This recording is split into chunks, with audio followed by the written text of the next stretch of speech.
ختمونه د قرآن پاک د مدرسې طالبانو استادانو کلیوالو مشران سپینګیري رالو نو دا خصوصا بالخصوص سید خالد گیلانی رحمت الله تعالی علیه بن سید عبدالقادر گیلانی د مبارک لپاره د قرآن خواني وسوه د میلاد شریف محفل جوړ شوی. دا ډیره لویه صدمه ده د والدین د دوی د مبارکې کورنۍ لپاره. الله تعالی دې د سید خالد گیلانی درجات بلند کړي. الله تعالی دې د قرآن چې کوم ختمونه وشو الله تعالی دې دې ثوابونه ورسوي.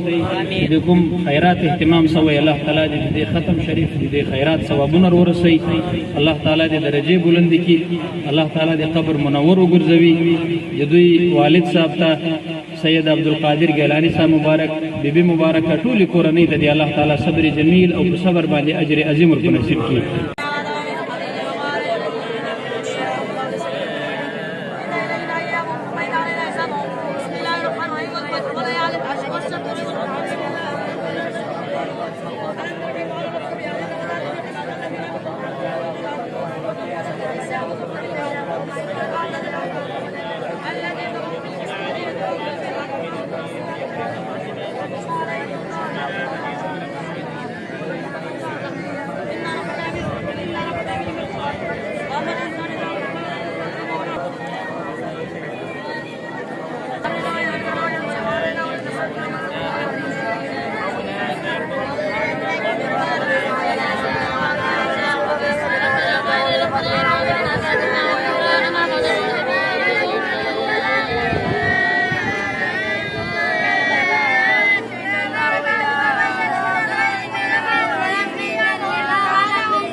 Gracias,